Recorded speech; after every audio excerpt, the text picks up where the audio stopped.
Another day in the office for Tom there. It's Friday. Hello, everybody. Molly Karam here with you. Skip Bayless is in New York and Stephen A. Smith is in Cleveland. Hello, gentlemen. Good morning. What's up, what's up, what's up? How y'all doing? Good morning. Stephen A., for once, I'm in New York, you're in Cleveland.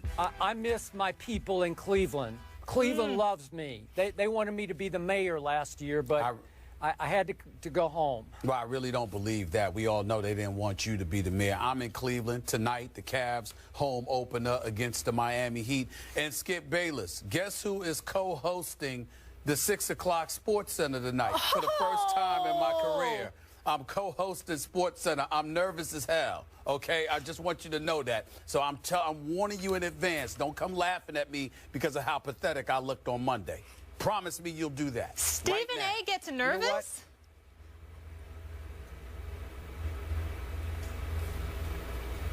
You know what? Go ahead. All right.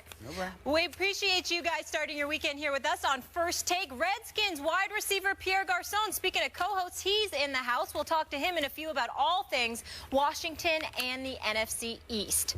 About last night, the Patriots crushed the Dolphins in Foxborough. New England is now the third team to start 7-0 while averaging at least 35 points per game, and the other two teams both reached the Super Bowl, the 2007 Pats and 2009 Saints. According to Football Power Index, the Patriots are favored in every game throughout the rest of the regular season. Skip, could the Pats go undefeated? Stephen A., I don't want to jinx them. We all know that we often hear that the NFL stands for not for long. We all know that ultimately injuries often tell the tale in this league. And I don't want to wish any injuries upon the New England Patriots. But I got to tell you, after what I've seen so far this year, I think they have a very good shot of winning every game. I'm not talking about every regular season game. I'm talking about all the way home, 19-0. I'm talking about a quarterback who showed us once again last night he is playing at a level no quarterback in the history of this league has consistently maintained. It's almost like same time next week. Stephen A., I get tired of coming here to tell you, gee, ho-hum, another masterpiece. The Dolphins were riding high, just like the Jets were riding high before, just like the Bills were riding high early in this year. And Tom Brady picked the Dolphins to pieces. Tom Brady has no offensive line to speak of. It is the least experienced, most decimated, weakest offensive line in all of pro football. And last night it lost another member. I don't know if you noticed, Trey Jackson, he limps off. So they started with only 6 healthy offensive linemen last night, wound up with 5. A couple may be getting healthy here pretty soon, I hope, for Tom Brady's sake. But it just doesn't matter. As I told you yesterday, I laughingly said, half-kiddingly said, Tom Brady could go out there without an offensive line. Just have the free agent, undrafted rookie, David Andrews, snapping the ball. You don't need any guards or tackles because he's operating at such a supreme level, getting rid of the ball so quickly, making the correct choice so quickly that he just slices and dices every defense. He has made a star out of Julian Edelman. Obviously, Gronkowski is a superstar. But little Dion Lewis, they took off the scrap heap out of football for 2 years, and all of a sudden, he's the spark plug of the offense. It's all because of number 12. And allow me to say, Stephen A., that defense is starting to actually almost measure up to the offense. There's no better offense in pro football right now, but this defense is really starting to impress me. It got after Ryan Tannehill. 5 sacks, whole lot of hurries and pressures, all over him all night, 2 interceptions, and Lamar Miller, who had just gone for 175 rush yards against the Houston Texans. Remember Molly saying, boy, he balled out, and he did against the Texans. Well, he got balled up last night because he goes 9 rushes for 15 yards. And remember Jonas Gray, breakout star in New England last year for the Dolphins, he carried twice for 1 yard. That's it. they shut down the Miami Dolphins, who were suddenly the hottest team in pro football. And Stephen A., they're leaving these teams on the canvas with crushed confidence. It's hard. You know, the Bills never quite bounced back from what Tom Brady did to them. We'll see if the Jets can bounce back as they go to Oakland. And now the Dolphins have to be asking themselves, were we just an aberration, a quick fluke in the middle of the NFL season with a new head coach? So I look down the schedule and I say, at Denver, yeah, it'll be a battle.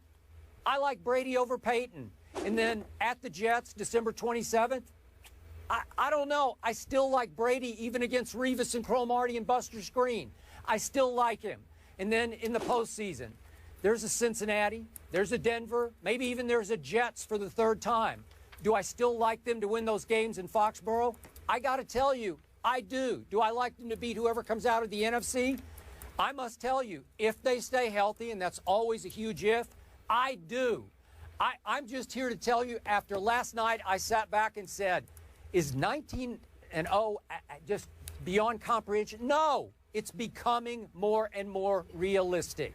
Your thoughts? Well, it's becoming more and more realistic. I'll give you that. I just think that it's funny watching you get so emotional, sitting there and sighing and, you know, contemplating like, oh, my Lord, the world will come to an end if they ended up 15-1 or 14-2. That's literally how you sound, which is laughable to me. So what if they lose a game or two? It doesn't make any difference. They'll still have the #1 overall seed in the AFC. The road to the Super Bowl will have to go through Foxborough. And on top of all of that, they'll still be the favorites to go back to the Super Bowl. But once again, here you are getting your emotions into the mix and getting to the point where you're looking so worried that if they ended up losing a game, it's going to be the end of the world. Pump the brakes and relax. Worst case scenario is that they'll lose 1 or 2 games. They'll still be in position to repeat as Super Bowl champions. So there's nothing for you to really get up in a tizzy about. That's point number 1. Point number 2, against the Miami Dolphins last night, that wasn't really that much of a test because Ryan Tannehill and the Miami Dolphins offense really couldn't do much against a Patriots defense that I think it's time for us to start giving some love to. A sack by Hightower, 2 sacks by Chandler Jones, a sack by McCourty, a sack by Nikovich. You look at this defense and the way that they're playing, they're neutralizing a lot of people. They've been sometimes, but it's always when they have a lead and they get a little bit relaxed and they take their foot off the pedal, and as a result, they end up having some problems. It is rare that anybody gets a head start on the New England Patriots, with the exception of the Indianapolis Colts when they ran downfield and did what they did in their opening drive against the New England Patriots before the Patriots ramrodded them. In the end, what it comes down to is this schedule. We look at Tom Brady, we see Rob Gronkowski, we see Edelman, we see Amendola. Eventually, LaFleur will start catching passes. And, of course, this kid, Dion Lewis, has some skills and appears to be another find by Bill Belichick. So when we look at it from that perspective, there is no denying that the New England Patriots, it is definitely plausible that they could go undefeated. What I would say to you is this. They've got 3 potential roadblocks. I would throw the New York Giants in there. I mean, I'm just looking at their schedule right now. In 2 weeks when they play the Giants, week 10, even though they should win that game, the Patriots primarily throw the football, and the Giants, their front 7, can't really stop the run. So maybe they'll change it up, and LeGarrette Blount and Dion Lewis will have a big-time day. But outside of that, particularly if somehow, some way, Victor Cruz, Odell Beckham Jr. and Ruben Randle are on the field for once at the same time, I'd be interested to see in that matchup at MetLife Stadium. That would definitely interest me, although I would concede that New England would probably win that game. The Broncos are a toss-up on November 29th, Skip. And the reason I say that is because of that defense. That defense is big time. And if there is a game where I think that Peyton Manning will play lights out, it's in the Mile High City when New England comes to town on November 29th. No matter what issues he's got going on with that offense at this moment in time, they will be ready, especially if New England comes in there on November 29th undefeated, because I think everybody and their grandmama is going to be talking about the possibility of the New England Patriots running the table for this entire season, and the Broncos will be up for that game, especially that defense with that secondary, with Von Miller targeting Brady all night long. You know, I definitely think that's a possibility. So I would say Denver is a toss-up right now. And then the Jets on December 27th. I think the Jets are going to win that game. I think the Jets will be hyped and ready on December 27th to handle their business. I think the Jets are going to win that game. And I think that if by chance New England gets beyond that and they end up 15-0 and then they're at Miami to close out the season, Miami with Ndamukong Suh, hopefully Cameron Wake will be back by then. Hopefully he'll be okay. I think coming into that, if they were to come in there 15-0, if they lose to the Jets, they'll beat Miami. But if they beat the Jets and they beat the Broncos and they're 15-0 and they go to Miami, Miami will have nothing to lose, and I always think that's a dangerous proposition. My last comment, however, will be this.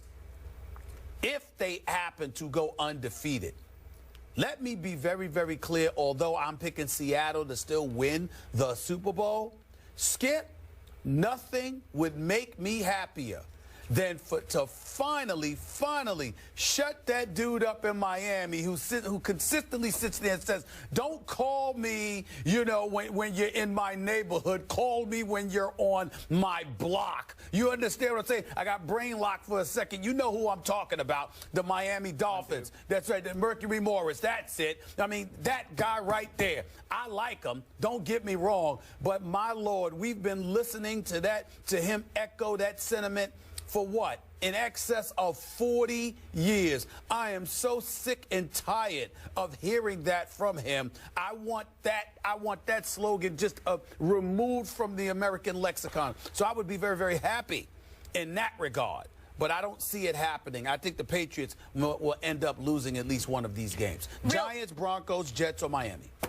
Real quick, guys, we have an update on Cameron Wake's injury. He did tear his Achilles and is out for the year. Oh, my Lord. He tore his Achilles? Mm-hmm. He's done for the year. Well, that's a wrap. Forget about Miami. Let's go with the Giants, the Broncos, and the Jets as possibilities. Forget Miami. It was pretty obvious last night when he lay prone on the ground just looking up to the heavens that something really bad had happened, and then he needed assistance getting off the field. And when they said Achilles, I was pretty sure he was done. I wasn't. When I saw him looking up, because usually when I see somebody suffer from an Achilles, they're usually writhing in pain as opposed to just laying there and looking up. But they're usually dumbfounded. You usually have no idea what hit you because it feels like you got shot in the calf. Exactly. And you just can't figure out what happened. So it's the worst injury in all of sports to me and the most mysterious. Now, back to your opening salvo about how laughable my emotions were about this. The question was, do I think there's a possibility they could win all 19 games? I do. But the question was not, am I worried that they're going to lose one or two games? Obviously, I'm not worried because they're still going to win the Super Bowl if they lose 2 games, because I think the rest of the teams are going to wind up losing 2 games. But then you were wishy-washy as usual, going back and forth, riding the fence, on and off. Are you picking them to lose how many games? Just 1 more game or 3 more games? Because I'm not sure. I'm not sure, but I am sure that I don't believe they'll go undefeated. That's why I picked one of the 3. I said I'm not sure they'll go on how many games they'll lose, but I don't believe they will go undefeated. I believe they're going to lose one of those 3, the Giants, the Broncos, or the Jets. And if I had to pick one of the teams right now, it would be the Broncos. If I had to pick 2, it would be the Broncos and the Jets before it were the Giants, with the Giants having an outside chance at MetLife Stadium. So you're on the record, they will lose at the Broncos. That's your prediction. I believe they will lose 1 game this year, and I believe it will be at the Broncos. At least 1 game. That will be at the Broncos. All right. That's all I needed to hear. Thank you.